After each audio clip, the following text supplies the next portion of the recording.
नमस्कार, मेरा नाम है डॉक्टर पूरू धवन और आज इस वीडियो में हम बात करने वाले हैं कि कैसे एक डायलिसिस पेशेंट का डायलिसिस रोका जा सकता है। तो सबसे पहले हमें समझने वाली बात ये होती है कि डायलिसिस हमें ज़रूरत क्यों पड़ रही है। एक पेशेंट को डायलिसिस की तब ज़रूरत पड़ती है जब हमारी खुद की डायलिसिस मशीन यानी हमारी खुद की किडनीज़ काम करना बंद कर देती है, कम काम कर रही होती है। किडनी का काम होता है बॉडी में जितना भी टॉक्सिक मटेरियल है उसको यूरिन के रास्ते से बाहर निकालना। अब जब हमारी किडनी ये काम नहीं कर पा रही तो हमारी बॉडी के अंदर टॉक्सिक मटेरियल इकट्ठा हो रहा है जिसे आप क्रिएटिनिन और यूरिया के नाम से जानते हो। जब ये टॉक्सिक मटेरियल हमारी बॉडी में इकट्ठा हो रहा है तो ये हमारी पूरी बॉडी में सर्कुलेट करता है हमारे ब्लड के साथ, और जब ये हमारे ब्लड के साथ सर्कुलेट कर रहा होता है तो हमारे सारे के सारे ऑर्गन्स पर इसका बुरा असर पड़ रहा होता है। तो खून को साफ रखना ज़रूरी है। अब किडनी काम नहीं कर रही, इसी वजह से हमें उसे बॉडी से बाहर एक मशीन के थ्रू साफ करना पड़ता है जिसे हम डायलाइज़र कहते हैं, डायलिसिस मशीन कहते हैं। अब ये जो मशीन है ये जब खून को साफ करती है तो इसमें एक छोटी सी कमी है। वो कमी क्या होती है, जब ये खून को साफ कर रही है तो साथ में बॉडी के ब्लड के अंदर जितने भी विटामिन है, मिनरल्स हैं, प्रोटीन है, वो भी साफ कर देती है। मगर ये विटामिन, मिनरल और ये जो प्रोटीन मशीन ने साफ कर दिया वो तो हमारी बॉडी में ही चाहिए था, वो तो हमारी बॉडी के लिए रिक्वायरमेंट थी। तो हम क्या देखते हैं कि अगर एक पेशेंट बहुत लंबे टाइम तक डायलिसिस पर डिपेंडेंट रहता है तो वो कमज़ोर कमज़ोर और कमज़ोर और कमज़ोर होता चला जाता है और फाइनली इतना कमज़ोर हो जाता है कि उसे उठना बैठना तक मुश्किल हो जाता है। इसी वजह से सारे के सारे लोग डायलिसिस से बचने की कोशिश करते हैं कि डायलिसिस ना हो, और इसलिए आपके आसपास के लोग भी आपको एडवाइस करते हैं कि डायलिसिस आपको नहीं करवाना चाहिए।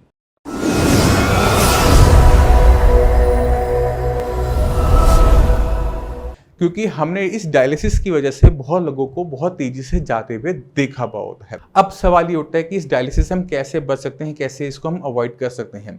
तो डायलिसिस को अवॉइड करने का, डायलिसिस से बचने का सिर्फ एक ही तरीका है कि अपनी मशीन पे, अपनी किडनियों पे काम करना, क्योंकि इसके अलावा कोई और ऑर्गन या कोई और मशीन काम नहीं कर सकती आपके खून को साफ करने में। तो पहला काम हम क्या करेंगे, अपनी बीमारी को पहचानेंगे कि किसकी वजह से हमारी किडनी को नुकसान पहुंच रहा है। क्योंकि किडनी कभी भी अपने आप खराब नहीं होती, उसके पीछे कोई ना कोई बीमारी ज़रूर होती है।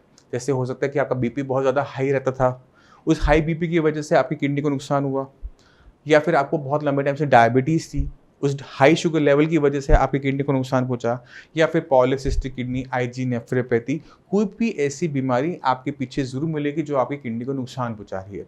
तो पहला काम क्या है, उस बीमारी को पहचानना और उसे कंट्रोल में लेकर आना। बीपी और शुगर को कंट्रोल में लेकर आना बहुत आसान काम होता है, बहुत आराम से आ जाता है। तो कम से कम इन्हें कंट्रोल में लाने से फ़ायदा क्या होता है कि किडनी को और नुकसान नहीं होता। क्योंकि जब आपके क्रिएटिनिन लेवल बढ़ने शुरू होते हैं तो जब पहचान होती है कि आपको किडनी की बीमारी है तो लेवल 2 या 3 के आसपास का होता है, मगर मेडिसिन लेते लेते वो बढ़ता चला जाता है। क्यों? क्योंकि हमारी जो पीछे बीमारी है वो अनकंट्रोल बनी रहती है। तो ज़रूरी सबसे पहले क्या हो जाता है कि जिसकी बीमारी की वजह से किडनी को नुकसान पहुंचना शुरू हुआ उसे कंट्रोल में लेकर आना। उसके बाद दूसरा काम क्या होता है, एक बार ये जो बीमारी है वो कंट्रोल में आ जाती है तो हम किडनी की फंक्शनिंग पे काम कर सकते हैं, क्योंकि किडनी के पास खूबी है अपने फंक्शंस को बढ़ा लेने की। मान लो कि बस पड़ने की वजह से या एक्सीडेंट की वजह से मेरी किडनी को नुकसान पहुंच जाता है और मुझे किडनी निकलवानी पड़ती है। अब दो में से एक किडनी अगर निकल गई तो एक किडनी रह गई। अब सिंगल किडनी होने के बावजूद भी मेरा क्रिएटिनिन, यूरिया नहीं बढ़ता। अब ऐसा कैसे हो सकता है कि जब दो थी, दोनों काम कर रही थी, अब एक हो गई तो भी हमारा जो काम करने की क्षमता है उसमें कोई फ़र्क नहीं पड़ा।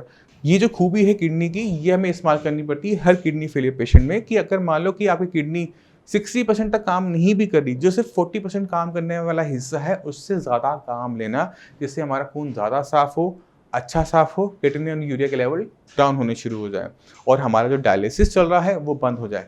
तो ये बहुत ज़्यादा ज़रूरी हो जाता है एक डायलिसिस पेशेंट के लिए कि अपनी ख़राब किडनी पे काम करना, जिससे थोड़ा सा भी फंक्शन वापस लाकर हम डायलिसिस को रोक सके। अब सवाल ये उठता है, हम मेडिसिन तो खा रहे थे, ट्रीटमेंट तो ले रहे थे, फिर भी हमें डायलिसिस पे क्यों जाना पड़ता है। इस सवाल का जवाब भी आपकी मेडिसिन के पर्चे के अंदर कहीं ना कहीं छुपा बहुत है। तो जितने भी पेशेंट हैं किडनी फेलियर के, अगर उन्होंने अभी तक जो भी मेडिसिन ली है एलोपैथिक, उस पर्चे को बाहर निकालें और उसको एक एक मेडिसिन को खुद ब खुद अपने आप गूगल पे सर्च करना स्टार्ट करें। उसमें आपको सारी मेडिसिन मिल जाएंगी, बीपी की, शुगर की, यूरिक एसिड की, विटामिन की, कैल्शियम की, आदि के इंजेक्शन मिल जाएंगे, बट कोई किडनी की मेडिसिन नहीं मिलती। किडनी को ठीक करने की मेडिसिन नहीं मिलती, किडनी को खराब होने से रोकने की मेडिसिन नहीं मिलती। इसी वजह से किडनी फेलियर के पेशेंट मेडिसिन लेते लेते डायलिसिस तक पहुंचते हैं, क्योंकि एलोपैथी के अंदर अभी तक किडनी खराब को रोकने तक की मेडिसिन नहीं है। इसलिए डॉक्टर्स आपको बहुत अर्ली स्टेज पर ही बता देते हैं कि आपको डायलिसिस करवाना पड़ेगा, आप फिस्टुला बनवा लीजिए, अपनी वैक्सीन लगवा लीजिए। क्यों? क्योंकि उनको पता है कि उनके पास वो चीज़ नहीं है, वो उसको बहुत लंबे टाइम तक होल्ड नहीं कर पाएंगे। ठीक है, तो बहुत ज़रूरी है अपनी मेडिसिन को, अपने ट्रीटमेंट को एवेल्युएट करना सबसे पहले कि आपसे कहाँ पर किस पॉइंट पर गलती हुई, क्योंकि एक बार आप गलती को पकड़ लेते हो तो कम से कम दूसरी बार करने से आप बचने की कोशिश करते हो। जब आपको गलती ही नहीं पता होगा तो आप उससे बच भी नहीं पाओगे। तो सबसे पहले काम, जो अब तक की हुई गलती है उसको माइंड में रखो और उस पर काम करना शुरू करो।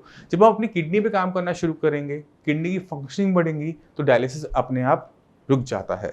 अब मैं चाहता हूँ कि आप कुछ पेशेंट से मिलो, किस तरह से उन्होंने क्रिएटिनिन को डाउन किया, किस तरह से उन्होंने अपने डायलिसिस को बंद किया। जब आप उनको सुनोगे, समझोगे, आप समझ जाओगे कि कहीं ना कहीं उनकी कहानी भी हमारी जैसी ही थी। नमस्कार, मेरा नाम है डॉक्टर पुरु धवन और आज इस वीडियो में हम बात करने वाले हैं प्रोटीन लॉस के बारे में और आपको अपने एक पेशेंट से मिलवाऊंगा। प्रोटीन लॉस एक ऐसी बीमारी है जिसके अंदर आपकी किडनी प्रोटीन को होल्ड नहीं कर पाती और आपकी बॉडी में से प्रोटीन का लॉस होना शुरू हो जाता है। और यही एक केस है कवलजीत सिंह का, जिन्होंने हमसे ट्रीटमेंट लेते से 3 मंथ्स हुए हैं, मगर इनका जो एक्सपीरियंस रहा है किडनी फेलियर को लेकर वो बहुत ज़्यादा ऐसा रहा जो बहुत सिमिलर हमें देखने मिलता है बाकी सारे किडनी पेशेंट के साथ भी। तो कवलजीत सिंह जब आपकी किडनी खराब होनी स्टार्ट हुई थी तो क्या मतलब डॉक्टर्स ने क्या बोला था आपको? डॉक्टर्स ने यही बोला था मुझे कि भाई अब एक नॉर्मल आप स्टेज पे आ गए हो, ऐसी स्टेज पे आ गए हो जहाँ पे आपको प्रॉब्लम ये है कि आपकी किडनी 65% तक ख़राब हो चुकी है, 35% आपकी किडनी अभी भी सेफ़ है।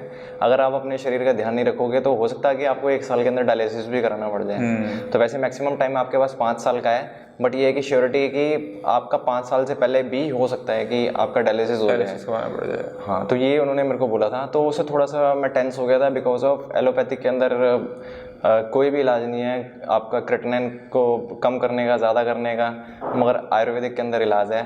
और सर से मैं जैसे मिला तो यहाँ बेनिफिट ये मेरे को मिला कि मैं 3 मंथ से अभी दवाइयाँ ले रहा हूँ, बट मेरे को बेनिफिट ये मिला है कि कोई भी मेरे को जो भी प्रॉब्लम थी, इन्होंने सबसे पहले मेरा प्रोटीन को रोका, जिससे मेरा वेट लॉस हो रहा था 15-16 किलो तक, तो वो इन्होंने मेरा रोका।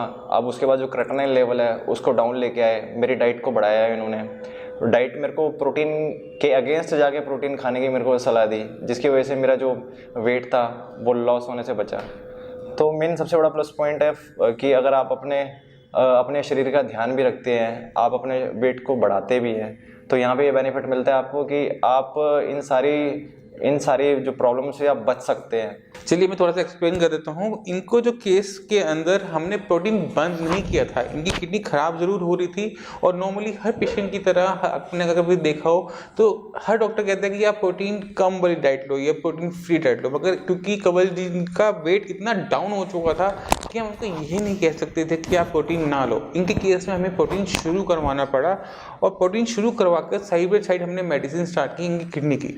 और हमें ये पता था प्रोटीन देने की वजह से कि इनका किडनी लेवल बहुत ज़्यादा डाउन नहीं आएगा, इनका वैसे भी बहुत ज़्यादा नहीं है, 2.4 के आसपास है, तो हमें पता था कि ये डाउन नहीं आएगा। अगर यही लेवल बना रहता है 2.4 का और इनका वेट गेन होना शुरू हो जाता है, इनका प्रोटीन लॉस बंद हो जाता है, तो वो हमारे ट्रीटमेंट की सक्सेस बताएगा।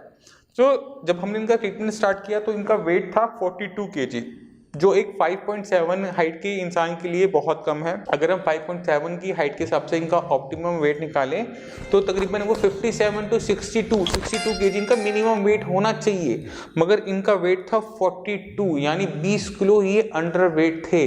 और इनकी कंडीशन कुछ ऐसी थी कि इनकी बॉडी को अगर आप कभी देखते तो आपको ऐसा लगता है कि सिर्फ बोन्स हैं और उसके ऊपर स्किन है, मसल सारी की सारी निकल चुकी थी, यूरिन के थ्रू सारा प्रोटीन बॉडी से बाहर था। तो क्योंकि अगर हम चाहते हैं एक ऐसे पेशेंट के अंदर जहाँ पर इतनी ज़्यादा वीकनेस हो, मसल वेस्टिंग हो, उसको उठाना चाहते हैं तो हमें उनकी बॉडी पे ध्यान देना पड़ता है। किडनी से पहले हमने इंपॉर्टेंस दी बॉडी को, कि बॉडी को बचाएंगे तभी तो किडनी को बचा पाएंगे, बॉडी ही नहीं होगी तो किडनी को बचा के भी क्या फ़ायदा।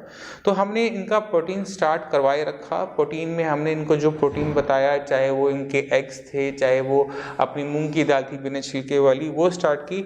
और विद इन 3 मंथ्स इन्होंने 10 kg वेट गेन किया है। ये 10 kg 3 मंथ्स के अंदर गेन करना आसान काम नहीं होता है ऐसे पेशेंट के लिए जहाँ पर प्रोटीन लॉस हो रहा हो। उस प्रोटीन लॉस को भी आज जो रिपोर्ट्स हमारे पास आई हैं उसके अंदर इनका प्रोटीन लॉस नेगेटिव हो गया है, यानी बंद हो गया है। अब यूरिन के अंदर कोई भी किसी भी टाइप का प्रोटीन लॉस नहीं है।